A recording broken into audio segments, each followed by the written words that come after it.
Hi guys, weekend Bigg Boss ఎలా జరిగిందో చూద్దాం. కొన్ని ఇష్యూస్ని సాల్వ్ చేయాలని చూసిండే, లైక్ ఈ back bitching, free bird words. ఈ ఫ్రీ బర్డ్ వర్డ్ ఎందుకు వచ్చింది అని అంటే, జస్ట్ రాము అండ్ ఫ్లోరా మాట్లాడుకుంటుంటే మధ్యలో సంజన పోయింది. వాళ్ళిద్దరూ మ్యారేజ్ కమిటెడా అని చెప్పేసి మాట్లాడుకున్న కాన్సెప్ట్లో జస్ట్ లైక్ ఫ్రీ బర్డ్ అని అంటే తను తీసుకునే విధానం అలా తీసుకుంది. బట్ ఆ ఓవరాల్ ఫ్రీ బర్డ్ అనేది జస్ట్ ఇట్స్ అంటే బ్యాడ్ ఇంటెన్షన్ తోటి ఏం కాదు, జస్ట్ అంటే క్యాజువల్ టాక్లా, అంటే ఒక గుడ్ వర్డ్ అనే విధంగా నాగార్జున క్లియర్గా ఎక్స్ప్లెయిన్ చేసిండు. సో వాళ్ళిద్దరి మధ్యలో ఆ ఇష్యూ అనేది సాల్వ్ అయింది. ప్లస్ అలాగే బ్యాక్ బిచ్చింగ్ అనే వర్డ్ జస్ట్ వెనక మాట్లాడుకోవడం అంతే. ఈ ఫ్యామిలీ దాకా పోతున్నారు అది అని చెప్పేసి ఏమనుకోక అమ్మా ఇది అని చెప్పేసి అంజన క్లియర్గా ఎక్స్ప్లెయిన్ చేస్తాడు. సో ఆ ఇష్యూ కూడా సాల్వ్ అయిపోయింది.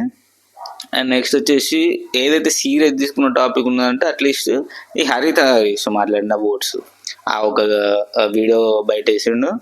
అందులో ఉంది ఏంటంటే క్లియర్గా జస్ట్ మీన్స్ ఒక విషయాన్ని అడ్రస్ చేస్తుండు. లైక్ క్వశ్చన్గా తనుజ, ఇమాన్యుయల్ అండ్ భరణి గారు ముగ్గురితో నేను గొడవ పెట్టుకున్నా, ముగ్గురితో నాకు ఇష్యూస్ అయినా ముగ్గురితో గొడవ పెట్టుకున్నా. కానీ ఇమాన్యుయల్ ఏమన్నాడనంటే, నేను ఓన్లీ లేడీస్ తోటే మాట్లాడతా, లేడీస్ తోటే గొడవ పెట్టుకుంటా అని చెప్పేసి అన్నాడు. సో ఇప్పుడు ఈ ఇద్దరు లేడీసా అనే విధంగా అతను మాట్లాడిన, అంతేగాని ఈ ఇద్దరు లేడీసే, వీళ్ళు ముగ్గురు ఇప్పుడు లేడీసే నాకు అని చెప్పేసి కానీ అట్లాంటి స్టేట్మెంట్ ఏమి ఇవ్వలేదు. అంటే మీన్స్ నా ఇంటెన్షన్ అది కాదని చెప్పేసి క్లియర్ చెప్పిండు. బట్ హౌస్ అందరికీ, బయట ఆడియన్స్కి, నాగార్జున గారికి అందరికీ ఎట్లా అర్థమైందంటే, జస్ట్ లైక్ వాళ్ళిద్దరిని కూడా ఆడవాళ్ళు అని చెప్పేసి అనడం, ఆడవాళ్ళని ఇంకా కించపరచం లాగా మాట్లాడని చెప్పేసి అంటున్నాం. బిగ్ బాస్లో ఒక పదం ఏదన్నా మాట్లాడితే 2 పర్స్పెక్టివ్స్ ఉంటుంది. ఒకటి వచ్చేసి అంటే ఎలా బయటికి ప్రొజెక్ట్ అయింది, ఇంకొకటి వచ్చి ప్రీ కాంటెక్స్ట్, అంటే ముందు ఏ ఇష్యూస్ అయినాయి, ఏ ఇష్యూస్ వల్ల అది మాట్లాడడం జరిగింది అనే దాన్ని బట్టి కూడా కాంటెక్స్ట్ అనేది చేంజ్ అవుతుంది. మనకు వచ్చే 1 అవర్ వీడియోలో టోటల్ ఉండకపోవచ్చు, కాబట్టి వాళ్ళ ఇంటెన్షన్ని మనము కన్సిడర్ చేసుకోవాలి. కాబట్టి హరిత హరీష్ తనని అడిగినప్పుడు క్లియర్ ఇంటెన్షన్ తోటి క్లారిటీగా చెప్తాడు. అలా చెప్పినాక కూడా హౌస్ మేట్స్ అందరూ లేదు నాకు అలా అర్థం కాలేదు, వీళ్ళని లేడీస్ అన్నట్టుగా అర్థమైందని చెప్పేసి అందరు అంటారు. ఎక్సెప్ట్ రీతుని ఇక్కడ మెచ్చుకోవచ్చు, అందరు చెప్తున్నారు అని చెప్పేసి ఎవరు నిల్చోవచ్చు. కానీ తన పాయింట్ ఏంటని చెప్పేసి క్లియర్గా నిల్చొని, లేదు హరీష్ గారు చెప్పింది మాకు హౌస్లో కూడా డిస్కషన్ అయింది, సో కాబట్టి నేను హరీష్ గారితో ఉంటుందని చెప్పేసి స్టాండ్ తీసుకుంది. అది నాకు మంచి పాయింట్ అనిపించింది. ప్లస్ అలాగే ఈ ఇష్యూ అక్కడికి ఎండ్ చేసిండు, అంటే చూసుకో, కరెక్ట్ చేసుకో అని చెప్పేసే విధంగా ఎండ్ చేసిండు. బట్ ఈ ఏదైతే డిస్కషన్ అవుతుందో, ఈ డిస్కషన్స్లో చాలాసార్లు ఓవర్లాప్ అయింది వర్డ్స్. నాగార్జున మాట్లాడుతుంటే కూడా అందులో ఓవర్లాప్ చేయడం చాలా తప్పు అనిపించింది నాకు. కొంచెం అది చూసుకోవాలి మాస్క్ మ్యాన్. నెక్స్ట్ ఇష్యూ వచ్చేసి, సో ఫన్నీది తనుజ ఈ బనానా తీసుకొని దొంగతనం చేసేది తిన్నది, జస్ట్ ఫన్నీగా చూపెట్టిల్లు ఆ క్లిప్. నెక్స్ట్ థమ్స్అప్ ఎవరు దాచిపెట్టిల్లు అది అని చెప్పేసి కూడా అది క్లియర్ చేసిల్లు. అంటే ఇంకా ఓన్లీ ఫ్లోరాకి తప్ప ఎవరికి తెలియదు థమ్స్అప్ ఎవరు తీసిలని. ప్లస్ ప్రియ తాగింది కాబట్టి తనకు కూడా తెలుసు, కానీ టోటల్ హౌస్ మేట్స్కి ఎవరికి తెలియదు ఎవరు తీసిల్లని చెప్పేసి, అది హరీష్ గారు తీసిల్లని చెప్పేసి అర్థమైంది.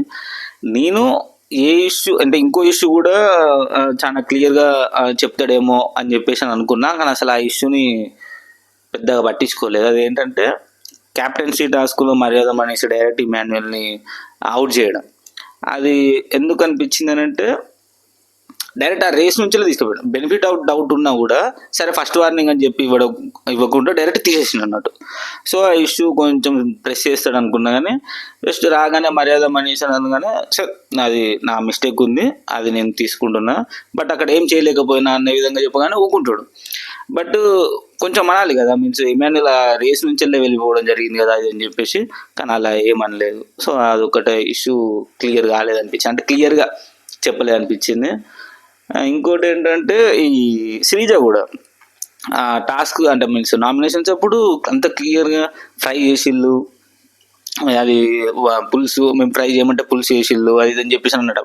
అసలు వాళ్ళే వేసిన అంత క్లియర్ వీడియో పెట్టినాక నాకు అనిపించింది, అగ్ని పరీక్షలో ప్రతి పాయింట్ అంత క్లియర్గా మాట్లాడి అంత క్లియర్గా ఆడిన, అంత టఫ్ గేమ్ ఇచ్చిన శ్రీజ అసలు పాయింట్స్ ఏడ పెట్టింది, అసలు అంత క్లియర్ పాయింట్స్ ఏడు ఉంది, ఏం ఆడుతుంది అని అనిపించింది.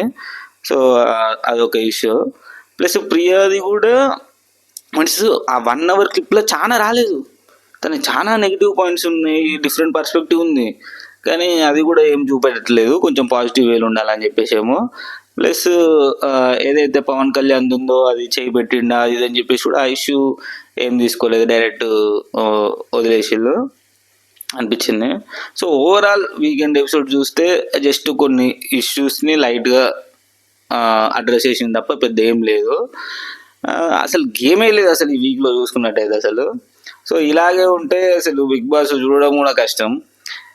అయితే ఇప్పుడు ఈ టాస్క్లో అంటే ఈ వీక్లో జరిగే గేమ్స్ కొంచెం రసవత్తరంగా ఉండాలి, లేదనంటే డబుల్ ఎలిమినేషన్ పెట్టి స్క్రాప్ ఎవరెవరైతే ఉన్న వాళ్ళని తీసేసి కొంచెం వైల్డ్ కార్డ్లో టఫ్ కాంపిటీషన్ ఇచ్చేటట్టు పెడితే ఏమన్నా ఉంటుంది అనిపిస్తుంది.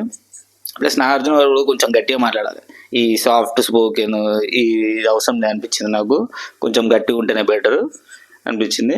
మీకు అనిపించిందో చెప్పండి గైస్.